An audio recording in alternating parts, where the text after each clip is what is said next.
Hello friends, welcome to FDS pharmacy. तो आज की क्लास में हम डिस्कस करने वाले हैं जो diploma in pharmacy first year का जो सब्जेक्ट है फार्मास्यूटिकल केमिस्ट्री, इसका chapter number 6 drug acting on autonomic nervous system. इसका लेक्चर नंबर 8 है। इससे पहले हम 7 लेक्चर्स कवर कर चुके हैं इस चैप्टर के। तो आज की क्लास में हम ये सारे टॉपिक्स कवर करने वाले हैं। हम देखेंगे को एनर्जिक ब्लॉकिंग एजेंट देखेंगे, यानी को एनर्जिक एंटागोनिस्ट देखेंगे, उनकी क्लासिफिकेशन देखेंगे, जो एंटी मस्कुलिन एजेंट है उसके बारे में देखेंगे, ठीक है, डिटेल में। और उनके जो एग्जांपल ड्रग है इनको हम दोनों को देखेंगे, एट्रोपिन सल्फेट और इप्रोट्रोपियम ब्रोमाइड, ठीक है। इन दोनों को हम आज की क्लास में डिटेल में देखने वाले हैं। तो अगर आप इसकी पीडीएफ नोट डाउनलोड करना चाहते हो तो हमारी वेबसाइट पर से कर सकते हो, fdspharmacy.in, और डिस्क्रिप्शन में लिंक है, वहां से भी जाके आप डाउनलोड कर सकते हो। और टेलीग्राम चैनल को जरूर ज्वाइन करें, वहां पे हम डेली अपडेट डालते रहते हैं, जिससे क्या है आपकी एग्जाम की प्रैक्टिस अच्छे से हो जाएगी। तो चलिए आज की क्लास को हम स्टार्ट करते हैं।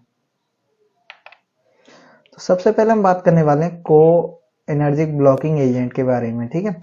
एंटी को एनर्जिक और पैरासिम्पैथोलाइटिक ड्रग, और मतलब या तो एंटी को एनर्जिक भी बोल लो इसको, ठीक है, या पैरासिम्पैथो मिमेटिक ड्रग, और those drug which occupy the ACH receptor. ये क्या करते हैं, जो एसीएच के रिसेप्टर होते हैं एसिटिकोलाइन के, उस पे ऑक्यूपाई कर लेते हैं।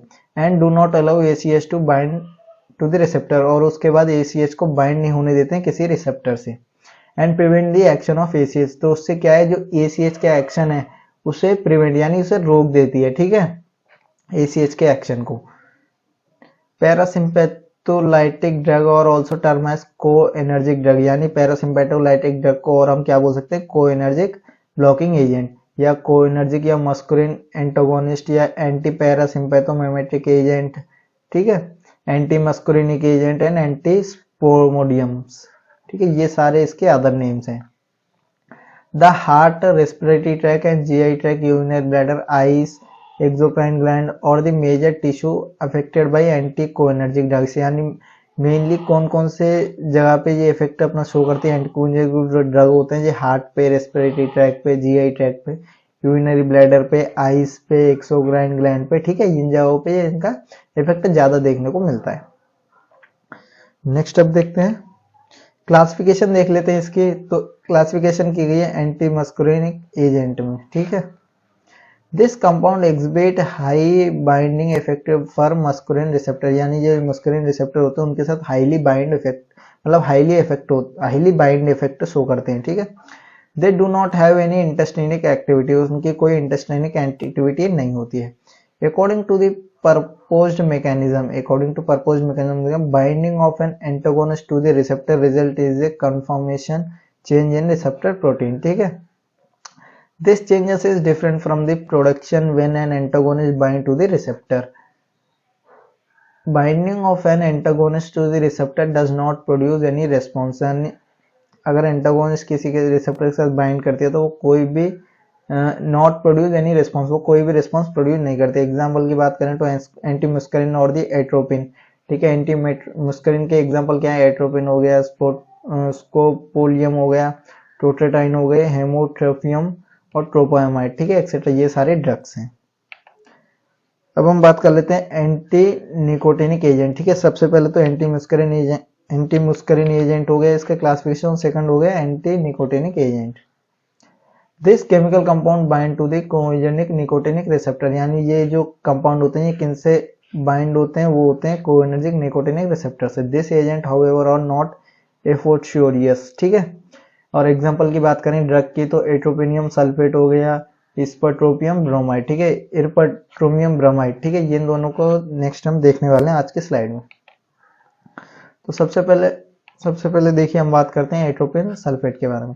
Atropine sulphate is an alkaloid, ये एक एल्कलॉइड है जो ड्राइव्ड फ्रॉम एट्रोपम बेलेंडोना, ठीक है। कहां से ये ड्राइव हुआ है, Atropa belladonna, and some other plants also of Solanaceae family, यानी और भी जो सोलानेसी फैमिली के कुछ प्लांट्स होते हैं उनमें से भी ये ड्राइव होता है।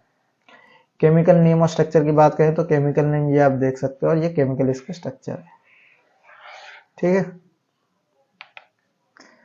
अब बात करते हैं मैकेनिज्म ऑफ एक्शन की। Atropine produce a wider range of anti cholinergic effect, यानी जो एट्रोपिन होती है ये बहुत ही ज्यादा एंटी कोएनर्जिक इफेक्ट शो करती है। And by the binding to and inhibit the muscarinic and acetylcholine receptor, ठीक है। किसके साथ बाइंड होती है, जो मस्कुलिन एस्टिकुलिन रिसेप्टर होती है उसके साथ। यूजर्स की बात करें, it is used for treating poisoning, यानी पॉइजनिंग को ट्रीट करने में इसे यूज किया जाता है, caused by organophosphorus nerve agent with anti कोएनर्जिटेस एक्टिविटी। ठीक है। स्टेबिलिटी और स्टोरेज कंडीशन की बात करें, it should be store in single and multiple doses container. ठीक है, या तो सिंगल और या मल्टीपल डोजेस कंटेनर में से स्टोर करना चाहिए। Prefer by glass. ठीक है, at a temperature of less than 40 degree, और टेम्परेचर होना चाहिए less than 40 degree celsius. It should be protected from the light, light से प्रोटेक्टेड रहना चाहिए। Store in the air tight container, यानी एयर टाइट कंटेनर जिसमें एयर नहीं pass हो पाए, ऐसे कंटेनर में आपको रखना है ये। टाइप ऑफ फॉर्मुलेशन की बात करें तो इंजेक्टेबल सॉल्यूशंस हो गए। ठीक है। पॉपुलर ब्रांड नेम की बात करें तो एटना हो गया, ब्यूसुफ्रेक्स या डोनाल्टेल या ड्यूडोट। ठीक है, ये देख सकते हो आप, डोनाटल और ये ब्यूसुल्फेक्स। ठीक है, आईवी यहाँ पे लिखा हुआ है। नेक्स्ट अब बात करते हैं स्प्रोटोनियम ब्रोमाइड। ठीक है, ipratropium bromide, ipratropium bromide. Ipratropium is a muscarinic antagonist, ये एक मुस्कुरानिक एंटागोनिस्ट है, having a similar structure to atropine. इसका सिमिलर स्ट्रक्चर होता है जैसे एट्रोपिन का होता है, but it is considered safer and more effective for inhalation use, यानी ये बहुत ही ज्यादा सेफ और कंसिडर किया गया है कि ये इनहेलेशन यूज के लिए हम यूज कर सकते हैं, इनहेलेशन। केमिकल नेम और स्ट्रक्चर की बात करें तो केमिकल नेम ये आप देख सकते हो और ये केमिकल स्ट्रक्चर है इसका। अब बात करें मैकेनिज्म ऑफ एक्शन की, ipratropium is an acetylcholine antagonist है, ये via blockage of muscarinic cholinergic receptor को ब्लॉक कर देते हैं। ये blocking cholinergic receptor decrease the production of cyclic guanosine, यानी उससे क्या होता है, जब रिसेप्टर को ब्लॉक कर देते हैं तो डिक्रीज होता है प्रोडक्शन ऑफ साइक्लिक जो ग्योसिनिन होता है वो, यानी जीएमपी। ठीक, guanosine monosulphate. This decrease lungs airway will lead to decrease contraction of smooth muscles. ठीक है। यूजर्स की बात करें, it is used for maintenance and treating of bronchospasms. ठीक है, यानी ब्रोंकोस्पैम्स को ट्रीट करने में इसको यूज किया जाता है। Related to cholinergic obstructive pulmonary disease में भी यूज किया जाता है। स्टेबिलिटी और स्टोरेज कंडीशन की बात करें, it should not be store above 25 degree Celsius, यानी 25 डिग्री सेल्सियस से ज्यादा वाले टेम्परेचर पे इसे स्टोर नहीं करना चाहिए। It should be store in original package में ये स्टोर होना चाहिए। Before using the ampullus should be open immediately and any solution remaining after use should be discarded। ठीक है, अगर कोई भी सॉल्यूशन बचता है इसका तो उसे आप डिस्कार्डेड करना चाहिए, यानी फेंक देना चाहिए या इस्तेमाल कर लेना चाहिए। टाइप ऑफ फॉर्मुलेशन की बात करें तो स्प्रे और सॉल्यूशंस बनाते हैं। पॉपुलर ब्रांड नेम की बात करें तो एट्रोवेंट हो गए, स्पटोनियम इनहेलेशन सॉल्यूशन हो गया, स्पटोनियम इनहेलेशन एरोसोल्स हो गए। ठीक है,